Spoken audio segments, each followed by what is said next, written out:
My husband thought he was clever when he checked into a hotel with a young woman using my name, and my own son helped him do it. But what they did not know was that I had already learned the truth, and I was about to teach both of them a lesson they would never forget. Ladies and gentlemen, let me tell you something right now. Life has a way of showing you exactly who people are when they think you are not looking. It is funny how the truth can slip right out of the cracks even when someone tries to cover it with a smile, a gift, or a sweet little lie. Today I am going to tell you a story about betrayal, boldness, and the moment a woman decides she has had enough. A moment when the people I loved most thought they could play me like a fool. But what they did not know was that Auntie Mae does not fold, she does not break, and she sure does not let disrespect slide. So sit back, because this story starts with a hotel room booked under my name, a young woman who thought she had found herself a prize, and a son who forgot exactly who raised him. And it ends with a truth that shook that whole family to the bone. I always say that betrayal has a smell to it, sugar. Like something rotten hiding under a layer of perfume. And let me tell you, I smelled it long before the truth strutted out into the light wearing heels 2 sizes too high. But at the time, I didn't know where the odor was coming from. I only knew something was off with my husband and my son, and the way they whispered around me was enough to make any woman tilt her head and take notice. It started with my husband disappearing more than usual. He claimed he had extra work, as if the bills suddenly multiplied or as if his hands had grown allergic to being home. I would watch him leave with that strange energy men get when they think they're getting away with something, shoulders upright, steps light, smile too tight. He'd pat my shoulder like a dog and say, "Don't wait up." And I wouldn't. I'd sit in that quiet house, not waiting up one bit, but my mind sure did run laps around the truth. My son, Lord, he was the part that hurt the deepest. That boy used to be attached to my hip like a little shadow. I used to be the woman he told everything to, first school crush, first lie to his teacher, first broken heart. But lately, he had taken up the habit of turning his phone face down whenever I walked by, and his voice went soft and strange when he talked to his father. They exchanged glances like 2 foxes studying a henhouse. And I should have been suspicious.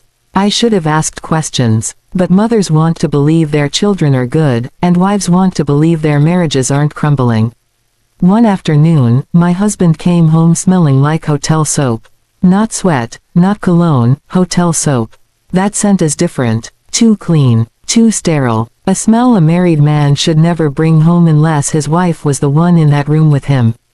I eyed him from the kitchen doorway, a dish towel in my hand, and he paused for half a second too long.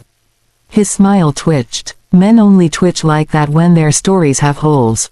What? He snapped, like I had accused him of something. I didn't say a word. I just stared, and that stare made him nervous enough to start talking about things I never asked about. Work conferences, meetings, long days, traffic jams, lies stacked on lies. I nodded like a choir member and let him ramble. No woman ever caught a lying man by interrupting. And then the real trouble began. A week later, I got a call from the hotel. A very polite young man with a shaky voice asked if Mrs. Daniels would be needing a second night's stay or if she would be checking out before noon. I nearly dropped the phone. I told him, "Baby, I'm standing in my kitchen in bunny slippers." "What do you mean I'm in your hotel?" The poor boy went silent. Silent enough for me to hear his fear through the phone. Because he realized he had just told the wrong wife the truth. He started stuttering, trying to backtrack, but the damage was done. I hung up the phone so slowly you'd think it was made of glass. My heart wasn't racing, it was steady, cold, and sharp. The kind of calm that comes right before a storm. I walked to my son's room, pushed the door open, and the look on his face, oh, it told me everything. His eyes went wide, mouth half open, and guilt rolled off him like heat. He didn't even try to hide his phone. It lay on his bed, wide open to a text message from his father. "She won't find out. Just stay quiet. I'll handle her. Handle me. Handle." That word tasted like fire. My son wouldn't look at me. His jaw tightened, nostrils flaring. He wasn't the little boy who used to run into my arms. He was a grown man making grown man choices, bad ones. He whispered, "Mom, don't start. Dad said. I cut him off with one raised hand. Don't you dare finish that sentence. He swallowed hard. Guilt battled, with loyalty inside his eyes. But loyalty won, the wrong loyalty. Loyalty to the man sneaking around. Loyalty to the man dragging my name through a hotel lobby with a woman half his age. Loyalty to lies. I felt something break inside me. Not my heart, oh no. Hearts break softly. This break was loud and clear.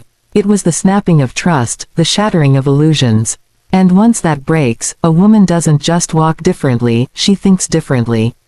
And sugar, let me tell you, the moment a woman thinks differently, the whole world should brace itself. That was when I realized what key point one truly means. The betrayal didn't begin at the hotel. It began the moment the two men I loved most decided I wasn't worthy of the truth. And that realization was about to change everything. Child, let me tell you something about intuition. When it whispers you better lean in, but when it screams you better run toward it, because your heart has a way of noticing what your mind keeps trying to excuse. And that morning intuition was not whispering, it was banging pots and pans in my spirit. After I first heard that my husband had checked into a hotel using my name, I sat down at my kitchen table with my cup of coffee, trembling more from rage than the caffeine. I kept replaying the words from the front desk clerk, Mrs. Edwards, your room is ready to be charged to the card on file. And I remember thinking, my room, I am at home right here, how dare somebody pretend to be me. But then the next thing I learned, my son had helped him. That hit me harder than anything, because betrayal from a partner is painful, but betrayal from your own flesh feels like having the floor pulled out from beneath your feet. All morning I walked around my house like a ghost, touching the back of chairs, the corners of picture frames, just to steady myself. I was trying to figure out why would my son do this? What did that young woman represent? What was my husband hiding? And why my name? Why my identity?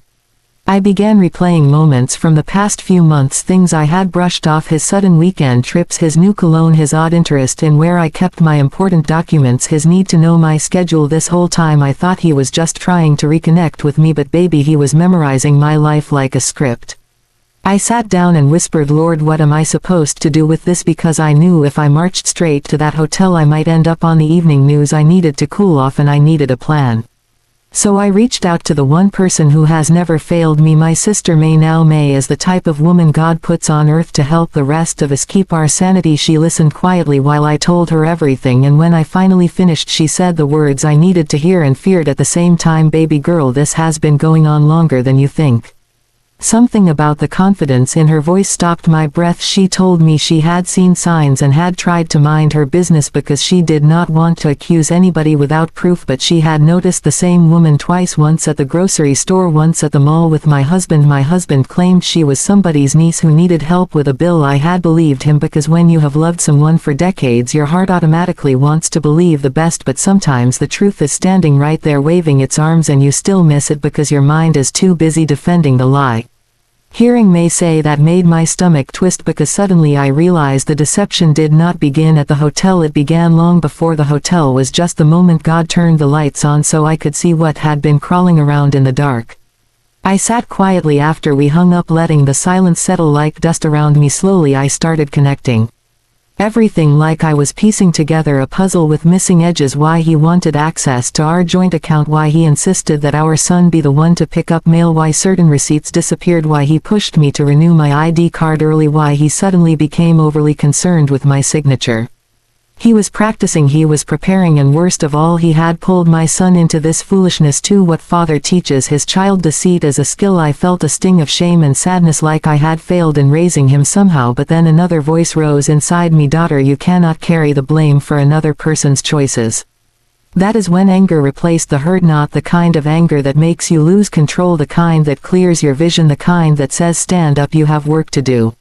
I walked to the bathroom, looked at myself in the mirror and said out loud, like I was testifying in church, not today, not ever again. Nobody will use my name, my money, or my dignity without consequence. I changed clothes, grabbed my handbag and stepped out the door. Not to the hotel, no, I was not going directly into the fire. I was going to gather information, facts, evidence, because emotion is powerful but proof is what sets you free. I headed to the bank first to check the charges myself. The moment the teller printed the list and slid that paper across the counter, my heart skipped. It read Hotel Rosewood Suite 318, 2 guests checked in under my name, paid with my card, authorized by signature on file. And when I saw that signature, Lord have mercy, that was my son's handwriting. I felt the room spin for just a second, but I forced myself to stay calm. I asked the teller for copies. She made them. Then I asked her to freeze the card, not cancel it. I wanted no disturbances, no alerts, nothing that would warn them that I knew. Next I visited a friend who works with the city permit office, someone who could discreetly check security cameras in public areas. And baby, when we pulled up footage from that night and saw my husband walking in with that young woman, smiling like he had won the lottery, with my son trailing behind helping carry luggage, I felt something inside me snap and rewire itself. Not break, not collapse, no, something inside me transformed. That was the moment. Key point 2 becomes clear. The moment suspicion becomes evidence. The moment hurt turns into strategy. The moment fear turns into a plan. I realized I was not dealing with a mistake. I was dealing with a partnership, a coordinated betrayal, and something inside me rose with a strength I did not even know I had. I stepped back from the screen and said very quietly, this ends with me, not with tears, not with begging, not with anger, but with truth, with exposure, with accountability. And Lord knows I meant every syllable. When I walked out of that hotel lobby after confronting the desk clerk and realizing my husband had actually signed in with another woman using my name, something inside me cracked open, not like a break, but like a door I didn't know I had the key to. I felt the sting of betrayal, yes, but there was something else simmering beneath the shock. A heat, a clarity, a strength I had not tapped into in years. And Lord, Auntie Mae would have been proud, because when a woman reaches that point, that quiet, simmering realization that she has been played for a fool, she becomes something unstoppable. I stood outside the hotel for a long moment, letting the reality sink in. My husband not only cheated, he walked into a room with another woman using my identity. My name, my reputation, and my son, my own flesh and blood, had helped him do it. I felt the world tilt, but strangely, I did not feel tears coming. Instead I felt a kind of steel settle in my bones. This was not the moment for crying. This was the moment for thinking. I grabbed my phone, turned it over in my hand, and thought about every lie my husband had told in recent months. Every strange absence, every sudden errand, every time he came home smelling like someone else's perfume and laughed it off like I was imagining things. All those little red flags I had tucked away in the back of my mind now stood in a line, waving like they were trying to get my attention. And for the first time, I let myself face the truth without cushioning it, without softening it, without protecting the man who had not protected me. But more than the betrayal from him, there was my son. My baby, the same boy I had nursed and carried and defended 1,000 times. The same child I sat through parent-teacher conferences for, the same one I braided up on picture day, the same one I taught how to tie his shoes and ride a bike. How could he help his father do something like this? How could he look at me knowing he allowed this to happen? The hurt from that thought was sharper than anything my husband could do. But I reminded myself, pain is information. Pain tells you where the wound is. Pain tells you what needs addressing. And pain can be transformed if you let it be fuel rather than poison. So I took a deep breath and I told myself, you are not weak. You are not helpless. You are not finished. Instead of going home, I marched straight to my car, sat down, and pulled out the little notebook I always kept in my purse. I flipped it open, clicked my pen, and wrote 4 words on the page. I know the truth. Seeing the words there gave me a strange comfort. It made everything real and solid instead of floating around in my head.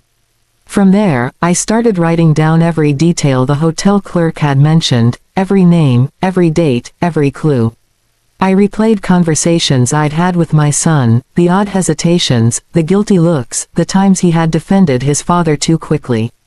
Piece by piece the truth was forming a shape I could finally see. I wasn't going to make the mistake of confronting anyone blindly again. Oh no, that phase of my life was over. This time, I would be prepared. When I drove home, the silence in the house felt different. It wasn't empty, it was waiting. And strangely enough, I felt almost grateful for it. That silence gave me space to think, to breathe, to gather myself.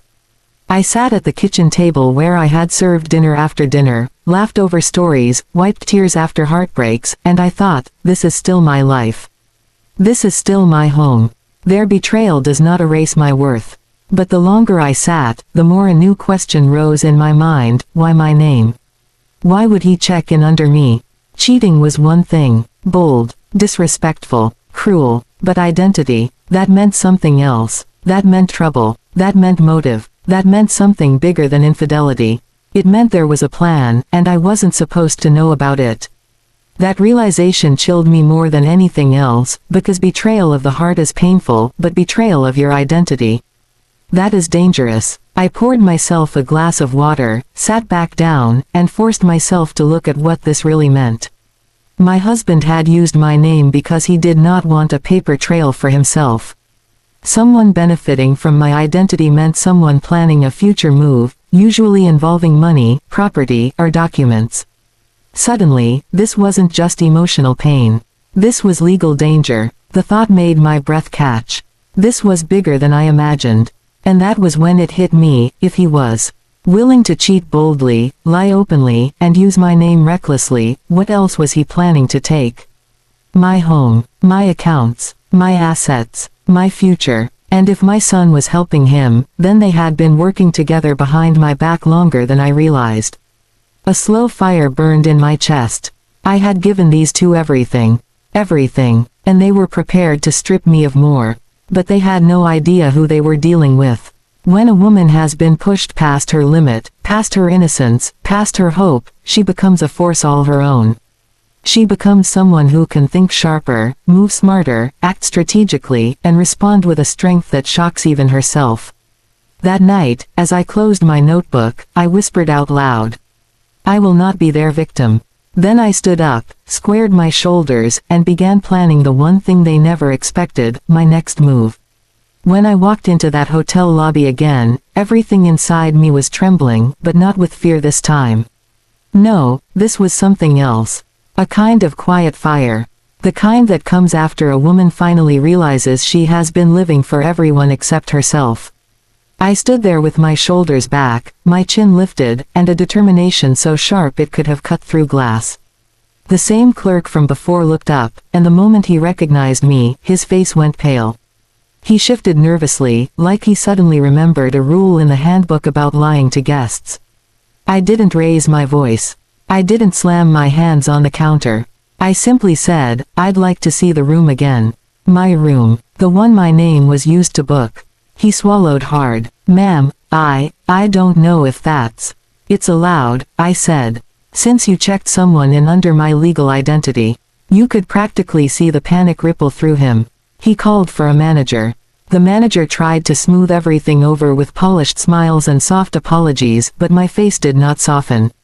I had reached a breaking point, and once a woman reaches that line, there's no walking her back. I said, you can escort me. And you can bring security if you like. But I am going to that room. There was something in my voice that made them move quickly. Maybe it was because they knew they had broken a law. Maybe it was because they knew I was done being quiet. Maybe it was because they feared the storm rising inside me. Whatever it was, they led me upstairs. And then, standing outside the door my husband and that young woman had walked through, something inside me shifted again. I expected to feel heartbreak, rage, shame, but I felt clarity. A strange, calm certainty that this moment was not going to break me. It was going to reveal something. The manager opened the door. And there she was, the young woman, the one my husband had paraded into a hotel under my name. She was sitting on the edge of the bed, scrolling on her phone like she belonged there. Her hair perfect, her nails perfect, her entitlement even more perfect. She looked up and froze. Oh, she said softly. That single word told me everything. She knew exactly who I was. I stepped inside without waiting for an invitation. The manager hovered in the background like a guilty witness. The young woman nervously smoothed down her skirt. I think you know why I'm here, I said. She swallowed. I didn't know he was married. He didn't tell me. Oh, sweetheart, I said in a voice Auntie Mae herself would have been proud of. A man who books hotel rooms under his wife's name is not exactly hiding his marriage. He's hiding his guilt. She blinked hard. Her confidence cracked. Then I asked the question that mattered most. Where is my son? That girl's eyes darted to the window, to the floor, anywhere but my face. The silence stretched long and thin until she finally whispered, "He left. With your husband." There it was, the sharp truth I had been trying not to face. My son wasn't just following his father. He was protecting him. He had chosen him, chosen the lie, chosen the secrecy, chosen to stand with the very man who disrespected the home I built. And that, right there, hurt more than the betrayal itself. But instead of falling apart, something inside me rose higher. Stronger. I said, "Thank you." Not because I meant it, but because I needed nothing else from her. Not excuses, not explanations, not the false innocence she tried to wear like perfume. I walked past her and went straight to the desk where the hotel folder sat. Inside it was the paperwork, the signature my husband had forged, my name written in his sloppy rush, my identity used without consent. And then something I didn't expect, notes in my son's handwriting. My son had filled out part of the form to save time. My heart twisted. The betrayal was deeper than I had known. He didn't just help his father. He participated. He signed his name next to a lie that hurt his own mother. And still, instead of breaking me, it steadied me. Because now I knew the truth. Now I knew the depth of what was being done behind my back. Now I knew exactly who I was dealing with. I took photos of everything. Every paper, every signature, every timestamp. The manager watched helplessly because he knew I had a right to every piece of it. When I was done, I turned to him and said, "You will receive a call from my attorney." The manager nodded like a terrified schoolboy. And I walked out of that room with my head high and my heart bruised but not broken. Because a woman who has finally seen the truth cannot be manipulated again. A woman who carries proof cannot be silenced. A woman who knows what she's up against becomes unstoppable. And that was the moment, right there in that hallway, when I knew. This war my husband thought he was winning had only just begun. As I stood outside that hotel with the truth finally laid bare in front of me, the cold air wrapped itself around my shoulders like a reminder that the world had changed and nothing would ever go back to the way it was. My husband had checked into that room with a young woman using my name, and my own son had helped him do it. The betrayal still stung like a fresh wound, but I told myself one thing clearly and firmly: betrayal may blindside me, but it will not silence me. And it will not break me. When I stepped back into my car that evening after everything I had witnessed, I did not cry. I did not explode with anger. Instead, I felt something shift inside me, a strange calm, the kind that comes when you finally accept the truth that has been knocking at your door for years. For a long time, I had ignored the discomfort in my heart. I had brushed aside the suspicion that something was wrong. And I had convinced myself that loyalty meant silence. But that night I realized that silence had cost me more than I ever admitted. It cost me trust. It cost me peace. And worst of all, it cost me the very relationship I thought I was protecting. As I drove home, that calm began to settle deeper into my bones. I wasn't thinking about revenge. I wasn't planning an explosion or a dramatic scene. No, ma'am, I was planning something far more important: clarity. The kind of clarity that only comes when you finally let go of denial. By the time I reached home, I knew exactly what I needed to do. I brewed myself a cup of tea, sat at the small wooden table in my kitchen, and took a deep breath. I pulled out a pen and paper and wrote down everything I saw that day.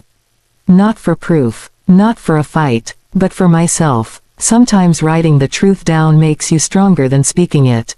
I wrote about the hotel lobby, the desk clerk who looked at me like I was a ghost because he thought my name was already upstairs. I wrote about the young woman with the bright red lipstick and the nervous walk. I wrote about how my son avoided my eyes when he realized I had caught him in the act.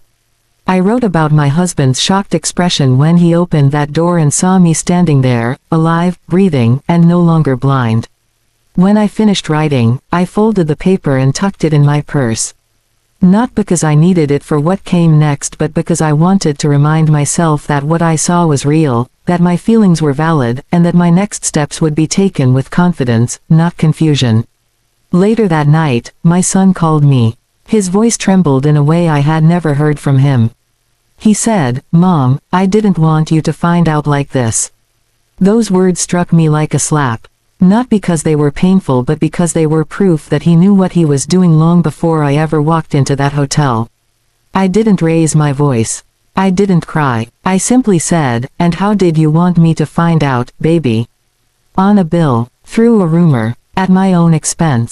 He tried to speak but his voice cracked into silence. A mother knows her child's heart even when he tries to hide it. I could hear the guilt, the fear, the confusion, but I could also hear something else, a loyalty misplaced, pointed toward the wrong person. My son had chosen to protect his father instead of protecting the truth. And in that moment I realized that this betrayal was not only mine. It belonged to him too. He just didn't know it yet. After we hung up, I sat in my living room staring at the wall, thinking about all the years I had spent bending myself to fit the needs of others. I had been the peacekeeper, the caretaker, the one who held everything together even as it tore me apart. But that night something inside me stood up, straightened its spine, and said, "No more." The next morning I woke up before sunrise. My mind was clear and my heart was steady. It was time to speak the truth. Not with anger, not with desperation, but with dignity. I called my husband first. He answered with a mixture of fear and arrogance, like a man who didn't know whether to apologize or defend himself. I told him calmly that I knew everything, that I had seen everything, and that he no longer had the right to use my name for anything, especially not for his lies. Then I said something I had never said before: "This is not about the girl. This is about your choices, your disrespect, and your belief that I would never find out." He didn't say a word. Silence filled the line, a silence that felt like a confession in itself. After that, I called my son. This was harder, much harder. I could handle losing a husband who never valued me. But a son, that was a pain I was not ready for. When he answered, I told him gently but firmly that his actions hurt me deeply.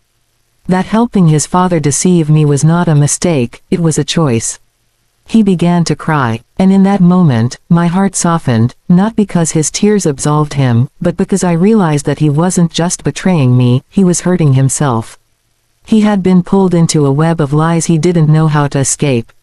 And instead of confronting the truth, he chose the easier path, loyalty to the louder voice, not the wiser one. After our conversation ended, I felt something I hadn't felt in a long time: relief. Real, deep, cleansing relief. Because the truth was no longer hiding in the dark. It had been brought into the light. And once the truth stands in front of you, you have only two choices: run from it or rise with it. I chose to rise. Over the next few days, I began to rebuild myself emotionally. I walked in the mornings. I cooked my favorite meals. I listened to music that made me feel alive again. And with every passing day, I felt a little taller, a little stronger, a little more certain of who I was without the weight of a deceitful marriage on my back. One afternoon, I looked at myself in the mirror and smiled. Not because everything was perfect. Not because I wasn't hurt. But because I had survived a truth that could have destroyed me, and I came out stronger, wiser, and more grounded than I had ever been before. And as my strength grew, so did my clarity. I realized that this betrayal wasn't the end of my story. It was the beginning of a new chapter. One where I didn't shrink. One where I didn't silence myself. One where I didn't laugh things off just to keep peace. One where I let my voice rise.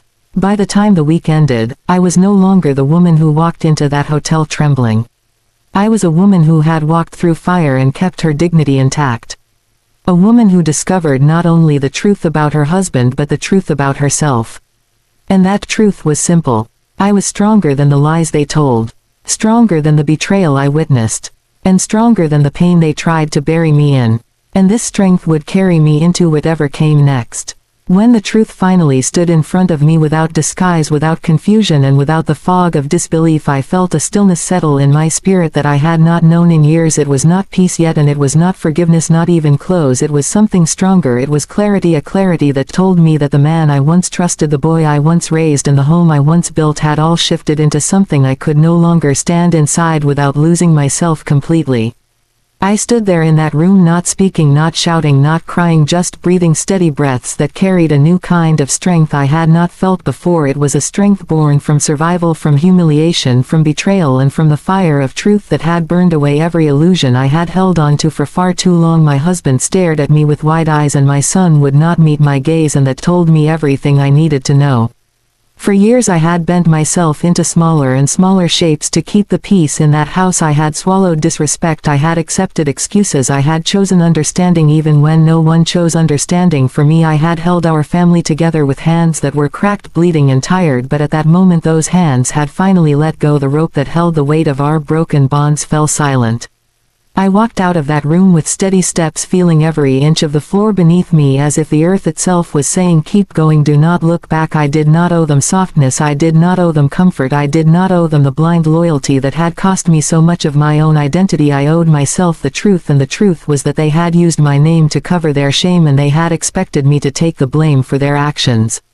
As I drove home, I let the quiet of the night surround me. I did not turn on the radio, I did not call anyone, I did not need a witness for this moment because I was my own witness. For the first time the streetlights stretched across the windshield like long golden threads, and I felt every mile pull me further from who I used to be and closer to who I was becoming.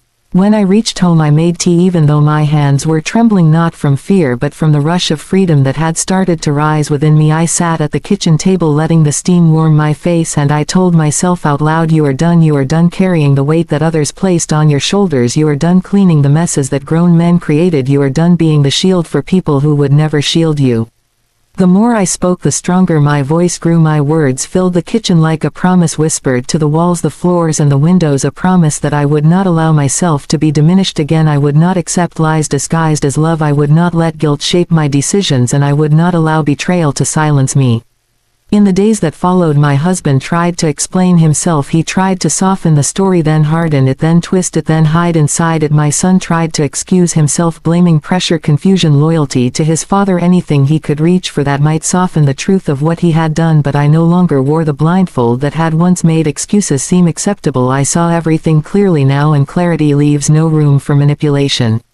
I listened to them both without raising my voice, without shaking, without breaking, and when they finished I said the only words that felt true, I am choosing myself now. And they stared at me as if they had never seen me before, perhaps because they never had. Not the real me, not the woman behind the sacrifices, not the heart behind the forgiveness, not the strength behind the softness. I began rebuilding my life quietly, steadily, and without trying to prove anything to anyone. I created boundaries that had never existed before. I learned to sleep without worry, to wake without dread, and to move without feeling the weight of someone else's expectations. I let myself feel the grief, the anger, the disappointment, all of it. I did not rush healing, and I did not numb it, because healing is not found in pretending. Healing is found in telling the truth, even when the truth is painful. Months later, when I looked back at everything I had escaped, I did not feel shame. I felt gratitude. Gratitude for the moment the truth revealed itself. Gratitude for the strength I discovered. Gratitude for the freedom that was born from betrayal. Sometimes life breaks you open just enough to let the light escape, and that light becomes the path forward.